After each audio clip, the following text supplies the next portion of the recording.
everyone. My name is Amber Lyn. I'm an author, life coach, and community director for Pathway to Hope. Pathway to Hope is an online community for women who are looking to learn how to set boundaries, find your voice again, and gain confidence. I'm here today with Patrick Doyle. He is a best-selling author, counselor, and expert in emotional and spiritual abuse, and we're here to answer your questions. So, welcome. Thank you. It's great to be here. Looking forward to this. So one of the real hot topics that people are wanting to know more information on is the topic of the charming narcissist. hmm This. Yeah. So let's define some terms, okay? Because in our culture today, in the psychological world, when you talk about the charming narcissist, what you're really talking about is what they call covert narcissism, okay? Which is different than overt narcissism. When the overt narcissist walks into a room, everybody rolls their eyes and is like, "Oh, that guy's here again." No one likes him because he's a jerk, right? Yeah. Selfish, self-centered, pompous, whatever. The charming narcissist or the covert narcissist is someone who is very capable and very good at making people like them. And the reason why is, and let's just talk about for a second, because I think it's important as we talk about narcissism in general. Like, I don't usually look at it as in terms of narcissism. I think it's a great way to understand somebody's behavior, like a narcissist behaves in these ways.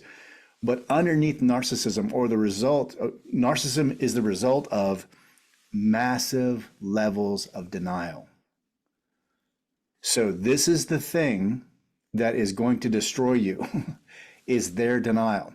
So the charming narcissist can lie to someone else very convincingly. They can cry at the drop of a hat because the truth is they believe their own lies.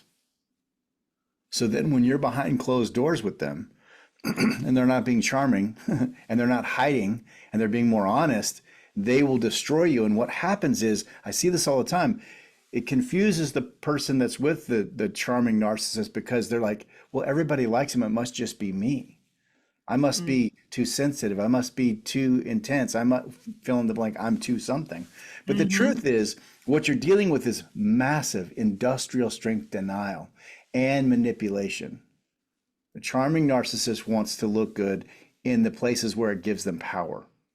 So if he or she can make other people like them, then it gives them more control over the narrative that you are the problem, or you aren't, you're too whatever, or if you were just more forgiving or more kind, or you just cook more meals, or whatever the thing is. And in spiritual communities, there's a theological undergirding that protects the charming narcissist. Mm. So That was. I see this all the time in religious communities or faith-based communities where the charming narcissist is friends with the pastor. He's an elder. He is the pastor. He serves. He's on the worship team. He parks cars. Everybody loves him, but he's a horrible individual. Yeah, I mean, that was one of the questions, was how do charming narcissists operate in faith-based communities? hmm Well, there's a couple things. One is generally, and again, I'm generalizing. I understand that. So I know there are churches that don't do this, but they are the minority. So it is still generally true that, there is a theological belief that men are more valuable than women. So, and men are to have authority over women. And so if someone's charming and the pastor believes them, then they're going to look at the woman like she's the problem because she just can't be satisfied, right? The other thing I see all the time is that the pastors themselves, many of them, are good people, and they can't even fathom that someone would be that duplicitous. And so it's hard for them to think about because they don't see the world in a duplicitous manner. They're just pastors trying to do a good job, trying to take care of people, trying to preach the gospel, whatever their thing is. They're not bad people. They can't think in terms of that level of duplicity. And that's why it's hard for them to believe it. And this is also why I say in my book, Death of a Thousand Cuts, I talk about this. Like, if you go to your leaders in your community, faith-based or otherwise, and you tell them what's going on with you, and they don't believe you, do not And I repeat, do not continue to talk to them because you will be harmed and they will take the information that you give them and it will be used against you. The information will become ammunition against you. So what are some red flags that maybe point to they could be a charming narcissist? They never take responsibility for anything. They are very good at making excuses that seem plausible. Hmm. They have the ability to turn any situation into their advantage. They always paint themselves in the best possible light. And that sometimes includes a feigned apology. Well, yeah, Mm. I understand that. So I talk about this often because it's so important. There's a difference between somebody owning something and somebody acknowledging something. And I see Mhm. that the covert or the charming narcissist does this all the time. A lot of times to buy time or to buy space or to buy power, they will say, well, yeah, I understand that I did that. They acknowledge it, but there's no ownership. Mm. So someone hurts you and they own it. There is a sense of remorse in them that's real. There's a sense of behavioral change. Here's the other thing I would say. When someone's really changing, their motive is not external. It's not their wife. It's not their husband. It's not their job. It's not something outside of them that's making them change. They internally recognize what they're doing is wrong and they have their own internal motive. So one of the things you'll see is a feigned motive, but it's always externally motivated. Like I want to save my job, I want to look good, whatever. Instead of having real, genuine remorse. And remorse, and this is the other thing I would say, if you're with someone who's a charming narcissist, you're going to really seriously have to pay attention to your instincts because your instincts are going to give you information that you can't prove. And when you're with a charming narcissist, you got to prove everything. It's big, everything's a big, long, round and round circular debate.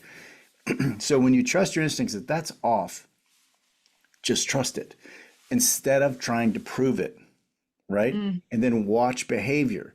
Behavior is what's going to tell the story. And this is where charming narcissists are very confusing because they can be so kind and generous and good to other people and occasionally to you. So the other thing I would encourage you to think about is the percentages. If 10% of the time they're nice and 90% of the time they're harmful, that's an untenable percentage. You want it to be 51 or more that they're good. Mm-hmm. Now listen, if your gut is going off, that would be the main red flag I'd listen to. Because it's going to give you information you can't prove. And they're such liars, you don't even know what the reality is sometimes. Mm-hmm. Because there's so much murk in the water, you can't tell. So that's why it's so important to pay attention to your instincts, your gut, your spirit, because that's what's going to lead you to the truth, not their talking. If they're Mm-hmm. talking, it's a problem because it's circular, it's not based in reality, it's tidbits of truth with a lot of spin. It's very confusing. And this is why I also see so many people that have been with charming narcissists are so broken inside. They feel so confused and they feel like they're crazy and they don't know they can't trust their own interpretation of what's happening because they've been undermined, gaslit, lied to, blame shifted all that time. So charming narcissists are way worse than overt narcissists in terms of the damage it does to you. Yeah, it's very confusing. I've definitely been around my fair share of charming narcissists. And I think one of the things I've noticed too is they all tend to have like charisma. Like they're kind of fun to hang Correct. out with in the Yes. beginning. They Hmm. have this Yes. adventurous side to them. Yeah. They just kind of draw you in. Good sense of Hmm. humor. Hmm. They're Yeah, actually yeah, they're actually pretty good at reading people. really good at reading people. But the one thing that I've noticed also that's very consistent is although they may be saying the right words, they regularly lack empathy. Yes, that is Like their correct. words may be saying something that sounds empathetic, but you Mhm. just feel it. It just does not feel empathetic at all. It just Right. feels like a parrot, like kind of quoting, Mhm. Yep. whatever they were trained to quote to. Right. How But do if I? you don't have that Yeah. contrast of being around people that are empathetic, it's like you kind Hmm. of, it can be confusing thinking, well, those words sound really nice. And I've never heard that before. And so it Correct. can be confusing Yes. if you It haven't been very. around, Yeah. That's a really especially good. when they're fun, that Yeah. That's a really good point. charisma. That's a really good point. And then the other thing I would say is, all of us have our own desperation level, our own desires, our own wants, our own needs. And if they're playing to those, it's easy for us to justify the behavior so that we can get what we want. Hmm. And that's also a part of it, is that, we have to be clear about what our situation is. What do I need? What do I want? And if we lower the level of our own desperation, we're less vulnerable to it. Yeah, that makes sense. Yeah, I also noticed that they tend to be very inconsistent in their behaviors. So they'll say they're going to do something and they might Mhm. do it just like a little bit, or they never get to it, or they're never really consistent. Like if Yep. you really watch the behavior, there's a lot of inconsistencies Hmm. that Yep. it's like Yep. don't really add up. They're like, well, but your words said this, but your actions just don't match Yep. up at all. Yep. And that's why it's so important that you pay attention to the behavior, Hmm. the consistency, like you said, is it genuine, or is it an act? Yeah. And a And lot of they'll times it's an regularly act. like push your boundaries too. Hmm. Well, if you set a line and a boundary, they're gonna find little ways to like kind of get around it or give you just enough to make you happy, and then we'll go Hmm. right back to the other Yep. behavior that Yeah.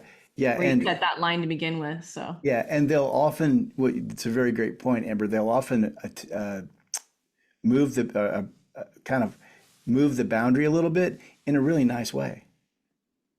It's not confrontational. It's, oh, well, I wasn't, or I didn't mean to, or I was trying to help, or whatever. It's not an obvious like boundary and, mm, movement, and they also are very not confrontational. They don't deal with stuff. Like you said, they avoid it. So look for that avoidance. And so they cover the avoidance with a lot of words and a lot of niceties and, platitudes. But ultimately, like you said, the behavior is way small percentage. It might be there occasionally, but it's a small yeah. percentage. Well, I think it takes time for those behaviors to start showing themselves too. I mean, they're Correct. these kind of personalities or whatever you want to call them, pathologies. They're Yes. good, they're convincing, Yes. and they Yes. are fun to begin with. And so it just Yes. takes time to like Hmm. be on alert, like you said, keep that desperation level low so you can see clearly and you can enjoy the moments, but also be on alert. Like, Yeah. that felt a little bit off. Yeah. Okay, gonna document that, and Yeah. over time, it'll really get pretty clear. But I feel like I had to interact with a few of them to really start seeing the patterns, and Mm. I had to Yeah. make sure that I didn't shame myself for Hmm. making Right. the quote unquote mistake of interacting or spending too much time in a relationship with one. But again, like you don't know until you know. Like they reveal later on, so Right. that's tough. Yeah. Right. And you brought up something very important that I think is very important, is that as you start to document the behavior, what happens is it helps you find clarity. And as you find clarity, that's either going to lead you to recognizing there's a real problem, or it's going to lead you to more trust, right? Because that documentation will unveil what their behavior actually is, right? But all of us have our own instinct to rationalize or minimize or justify it or to avoid pain. That's just how we're wired. So that documentation helps us navigate that and start to, in smaller doses, see the truth. And that truth and that clarity is what's going to lead us to safety. But it's not compliance or making them happy. If you make a narcissist happy, that's just a loss of energy and time because it never comes back. Yeah. Yeah. Yeah. Well, that actually brings up one other point. One other thing that I noticed is when you bring up something that bothered you in that relationship, they tend to like play a victim. And this is all about them and their Correct. feelings and Hmm. never really like, well, or it is a scripted, like, oh, so sorry to hear that, but it doesn't feel, like I said, Hmm. empathetic at all or broken. Yes. Yeah. Yeah. The thousands of people I've talked to, when someone really is like bothered by what they did to you, the other person knows it. If you don't see that they're bothered by it, you see that you feel like it's an act, trust that. You're way better off being late to the party of trust than early. So if you make a mistake and you don't let them in at the first time and then later on you see it's real, fine. But if you let them in and they're not genuine, they hurt you again, the compounding pain and mistrust of that is way worse. So it's I've seen it many times. Like I don't believe it's real, and when somebody says that to me, I'm like, okay, no questions asked. Until you do, don't, Yeah, and that'll save you a lot of heartache. for sure. For sure. Well, if you found this helpful, we created more free resources for you in the link below in the description under free resources. Go ahead and click on that. And yeah, until next time, thank you. Yeah, see ya.